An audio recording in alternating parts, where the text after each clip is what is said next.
Hey fam, so we're gonna try to get a little touchy, and I might offend somebody, but anyways, realness is rare, right? So I was raised up in a religious family.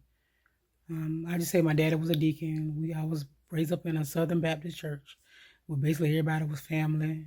I mean, even the preacher, pastor of my church was my cousin. We did the Sunday school, Bible study, mission, Fifth Sunday Union, Vacation Bible School. Me and all, I have four sisters. It's four of girls. We all sung in the church choir. I was in Girl Scouts, which was also entwined into the church. So I was like really, really, really, really raised up into the church. Like it was like a big part of our lives. So just like probably a lot of y'all, you was raised up in the church and on religion, right? Um, and so it's kind of like, and I know people ain't gonna like when I say this, but it's like anything else. It's kind of like you was brought up to believe in God, and I'm gonna say it programmed. It's some programming, just like anything else. I mean, everything we do as children, and even in general life, we're programmed. Whether you want to hear that word or not, but we're programmed, right? So I was programmed to believe in God and religion and Jesus, and it is what it is. That's what it was, right?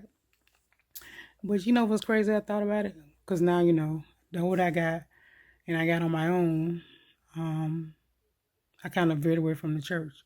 And I can't say there's nothing in particular that happened. I just did. I just didn't um, feel drawn to it anymore. I still felt a connection to God and Jesus, but as I got older, I kind of pulled away from it. And it's funny because I remember when before my dad died, and he used to talk to me all the time about not going to church. Like, Tanya, and I'll never forget he told me this. He like, Tanya, God gonna punish you for not going to church. Like what? He said, God gonna punish you for not going to church. That never sat right with me. This probably was my deciding factor on how I felt about when I started questioning God. Cause I was like, he gonna punish me for not going to church? Like all the things in the world people doing, you gonna punish me because I don't go to a church? Not that I don't believe him, not that I don't pray to him, I don't but because I didn't go to church. And don't get me wrong, my dad is just like many other people that's in religion, and that's for all this stuff teaching and supposed to be examples that they messing it up. And I believe that. I don't think that was the right thing to say. I don't believe God gonna punish me for not going to church. But right then I started questioning, like, well, why would God punish me for something just like that?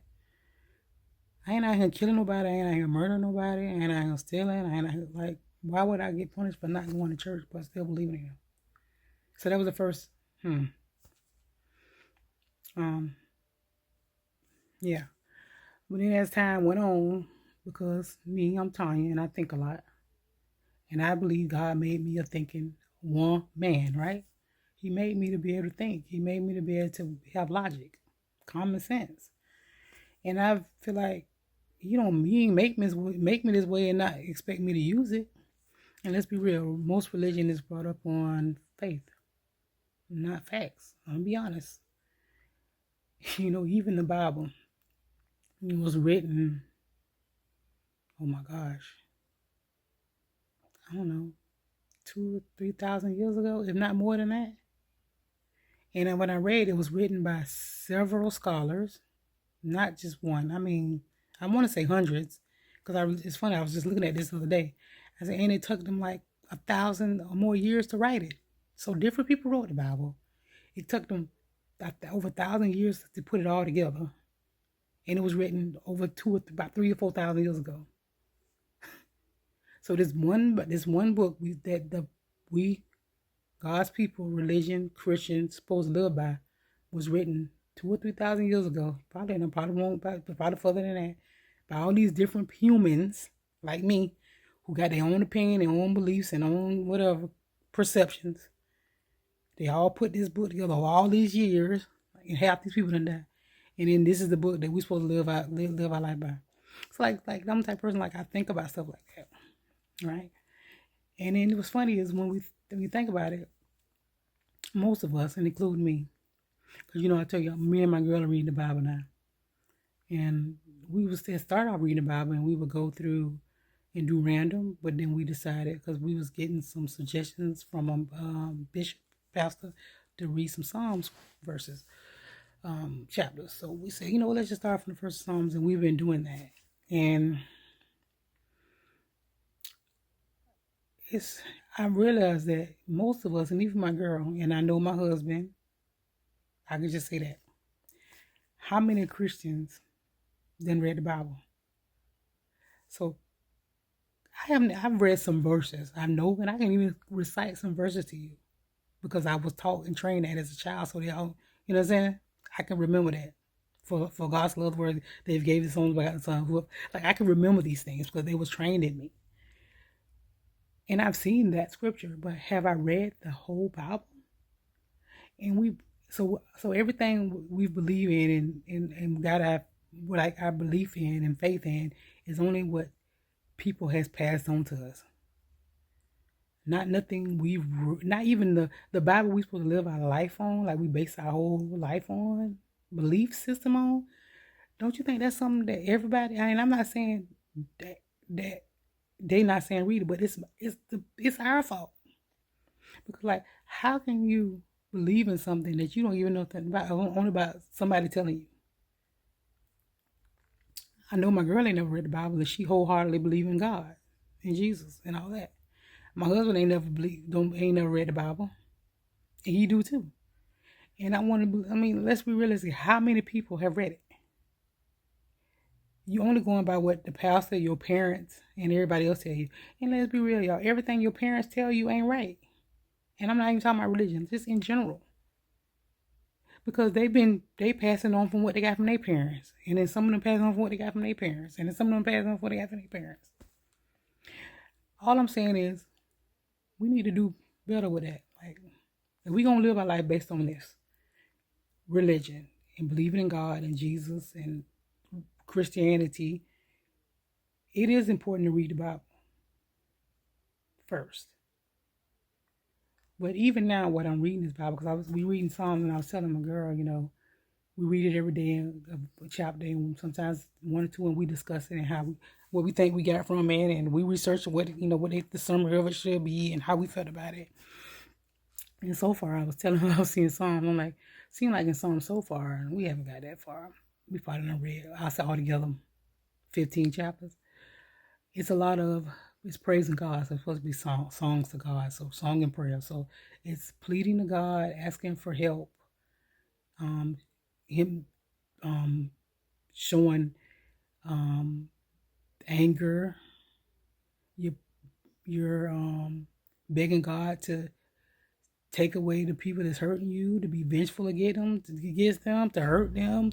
There's so much in there when you read it. Me and my girl like, what is they really saying this? Like, are they telling God, please slice out their tongues, and like just all kind of stuff. And me and her just like, and then she doesn't feel anything. Like, sometimes even with her, like, and another thing, we ain't going to talk about how many versions of the Bible there are. It's like 3,000 versions of the Bible. I feel like if God going to make a book for His people to live by, it shouldn't be like that. It should be easy to read and easy to understand. You shouldn't have to go through a whole. I think I got plenty of common sense. We shouldn't have to go through all that to be able to understand the Bible. Because even sometimes when we read it, we go back and forth sometimes on different versions of it. The King James, and then they got the New International Version or whatever, which is sometimes a little easier to understand. But I like to read both because sometimes you can see. I think it's easy for things to change. This thing, over 3,000 versions of the Bible. Why is there so many versions of a book you're supposed to live by? Versions of it. You know how many? It's like somebody telling a story. It's me telling you a story, and it passed on 2,000 or 3,000 years later, and 2,000 or 3,000 people done told it. And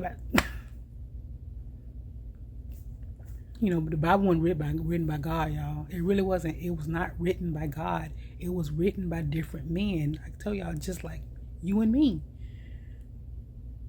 You might not think my opinion and what I see is right. I might not think your opinion. Just think a lot of us did this. A lot of people just like us who might not agree, who don't see things the same. You think people was that much different now than they are now? No. So I'm not sitting here trying to talk and not tell you not to believe in the Bible and religion, but I'm just saying it's okay to question things and look at things. I feel like God made us that way. He made us to be able to look at things and question things. You still can have your faith, but ain't nothing wrong with looking at things for what they are. Just like I say the same thing about anything else I talk about. Look at things for what they are. You can be in fairy tale land all you want to, but you have to look at it. If you want to believe in religion and Christianity, read the whole Bible. Don't just pick out your verses. I'm not going to sit here and act like I'm Christian religion. I ain't read. Let's read. How you going to believe in something I don't even know nothing about? Only what people tell me. I haven't read it, and that's what religion is based on, right? I'm just gonna do it because my mom raised me and told me that's what I'm supposed to do.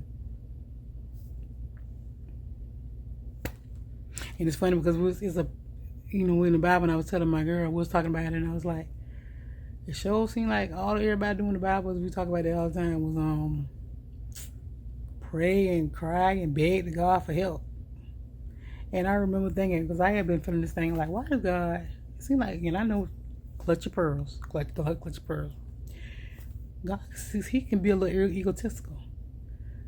Because I say this, that he can be a little egotistical and arrogant because he demands our praise and worship. Like, he wants everything to be about him. Praise, worship. I mean, he wanted buildings and synagogues and churches to be built just to do that, right? This is something he don't expect us to do. Like, he don't want us to be praised and worshipped, and like, you see what I'm saying? Like, he want us to do things he want to do things that we can't do. And I know y'all want to say, well, that's God.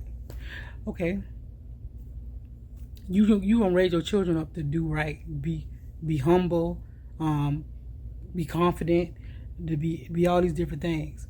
But you trying to raise them up to be right, do right. So you supposed to be setting an example. God is perfect.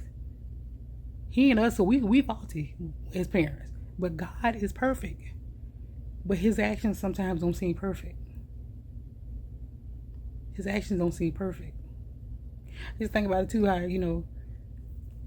Adam and Eve made a mistake. They made a mistake. He told them not to eat of the apple, the tree of life. He ate the apple, right? And Eve and Adam did it. And they made that one mistake, and he kicked them out. And we've been going through whatever since, right? What kind of forgiveness is that? You want us to be able to forgive, but you don't forgive? Because that was pretty harsh. They couldn't get another chance. Like, all because they didn't listen to you that one time. So the whole world, umpteen thousand years later, paying for that mistake they made because you ain't want to forgive them. You know what? Since y'all want to do right, all y'all gonna pay.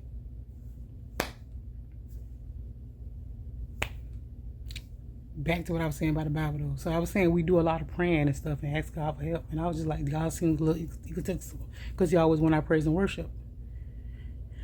And I had to think about it. I'm like, well, we always asking him for stuff too. So, I say, Bible, do help me when I read it. So I'm like, well, he always want our praise and worship and all that time. He don't want us to worship nobody but him. And he wants us to love him. And, he vengeful and he can be deceitful and he can be all that kind of stuff. Right? Yes, God is vengeful. It says it in the Bible. Right? But we ain't supposed to be vengeful. But anyways, but we do ask him for stuff all the time. I do. I talk to God all the time. Lord, help me deal with this. Help me get through this. Help me. Because I still, that programming, right? And I don't even like to call him God anymore. I like to say the creator, right? The creator. But we ask him for stuff all the time. So I guess why not give him praise? I don't even want to say worship. Because worship to me has such a negative connotation. I can't even say the word. It just don't sound right to me no more. So praise him. Thankful. Be grateful. I can say that. Because I do ask him for stuff all the time. So I guess he deserves that praise and that gratitude, right? So reading the Bible did help me be able to see that. See, that's how I need to be able to see things. You can't just tell me that's how things supposed to be. I need to be able to see why is it that way, or I'm the type of person is I need to see it from my point of view. You see what I'm saying?